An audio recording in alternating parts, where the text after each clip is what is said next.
여러분 안녕하세요. 블랙스톤 H입니다. 자, 혹시 기업이 어떻게 이익을 최대로 만들고 또 비용은 최소로 줄이는지 궁금했던 적 없으신가요?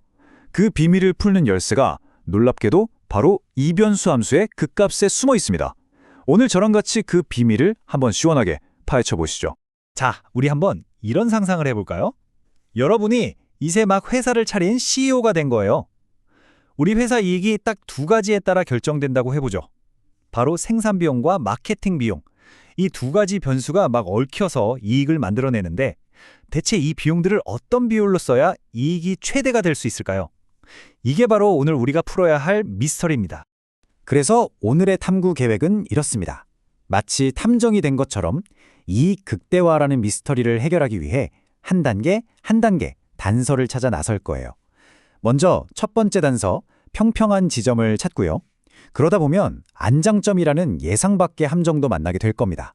이걸 피해서 이계 조건이라는 결정적 증거를 확보하고 이걸로 실제 사건을 해결해 본 뒤에 마지막으로 전체 수사 과정을 깔끔하게 요약해 보겠습니다.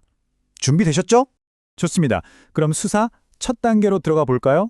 최대 이익이 될 가능성이 있는, 그러니까 용의선상에 올릴 만한 모든 후보 지점을 싹 다 찾아내야 합니다. 우리의 첫 번째 단서는 바로 평평한 지점을 찾는 겁니다.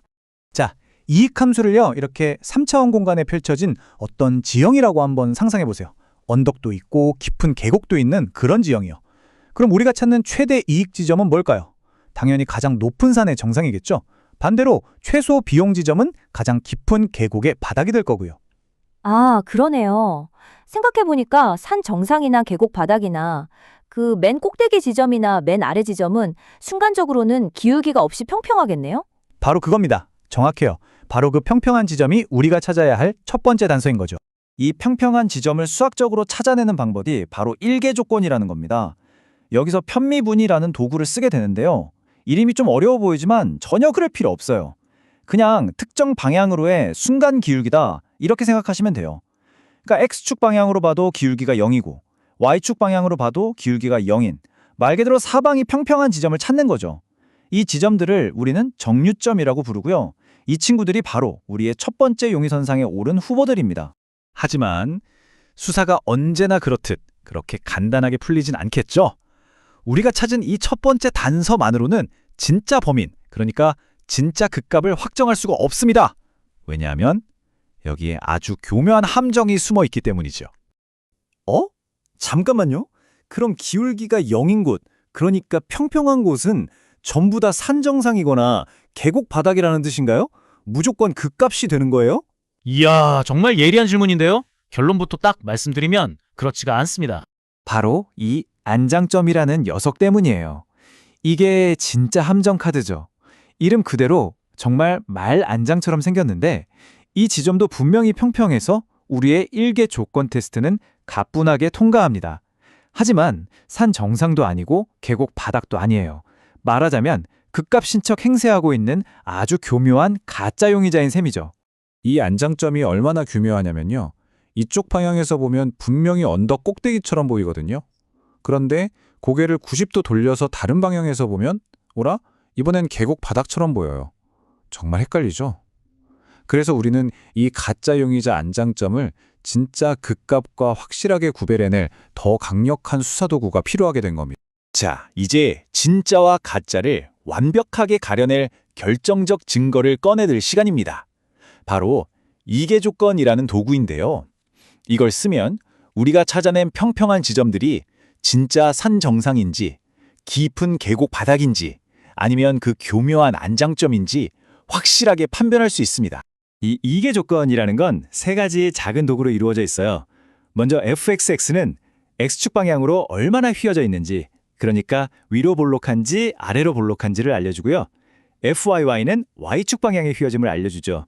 그리고 마지막으로 fxy, 이건 x와 y의 변화가 서로에게 어떻게 영향을 미치는지 그 상호작용을 보여주는 아주 중요한 정보입니다.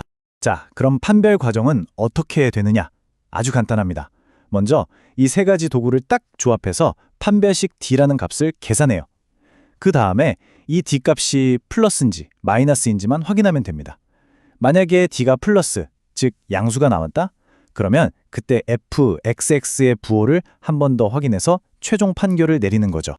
자, 바로 이 표가 최종 판결표입니다. 한번 보시죠. 판별식 D가 0보다 크다, 즉 양수다. 그러면 일단 그 값은 맞습니다. 유죄인 거죠. 그때 fx가 음수면 위로 볼록하니까 산정상, 즉 극대점이 되는 거고요. 반대로 fx가 양수면 아래로 볼록하니까 계곡바닥, 극소점이 됩니다. 그런데 만약 D가 0보다 작게 나오면 네, 그게 바로 우리가 찾던 그 함정, 안장점입니다. 무죄. 그리고 D가 딱 0이 나올 때도 있는데 이럴 땐 아쉽게도 이 방법으로는 판정이 불가능해서 다른 방법을 써야 합니다. 좋습니다. 이제 우리는 필요한 모든 수사 도구를 손에 넣었습니다. 그럼 이제 뭘 해야 할까요? 실제 사건에 이 도구들을 직접 적용해서 처음부터 끝까지 이 미스터리를 한번 해결해 봐야겠죠. 네, 오늘의 해결 과제입니다. 함수 z는 8x3제곱 더하기 2xy 마이너스 3x제곱 더하기 y제곱 더하기 1입니다. 자, 탐정님, 이 함수의 극값을 찾아주세요. 좋습니다. 의뢰를 접수했으니 바로 수사 1단계에 착수하죠. 용의자부터 특정하겠습니다. 먼저 주어진 함수를 x에 대해서 그리고 y에 대해서 각각 편미분해서 그 결과가 0이 되는 지점을 찾습니다. 자, 이렇게 두 개의 방정식이 나왔네요. 그리고 이 두 방정식을 연립해서 풀어보면 용의자가 2명으로 좁혀집니다. 즉, 두 개의 정류점이 나오죠. 첫 번째 용의자는 0,0, 두 번째 용의자는 3분의 1, 마이너스 3분의 1입니다. 이제 이 둘 중에 누가 진짜 극값이고 누가 위장한 안장점인지 밝혀내기만 하면 됩니다. 자, 이제 결정적 증거를 수집할 시간이죠. 이계편도 함수들을 구해봅시다. 계산해보니 fxx는 48x-6, fyy는 2, 그리고 fxy는 2가 나오네요. 좋습니다. 이제 이 증거들을 가지고 각 용의자를 신문해볼 시간입니다. 먼저 첫 번째 용의자 A0,6부터 조사해보죠. 이 지점에서 fxx는 마이너스 6이고요. 판별식 D를 계산해보니까 마이너스 16이 나오네요. D가 음수. 이건 뭐죠?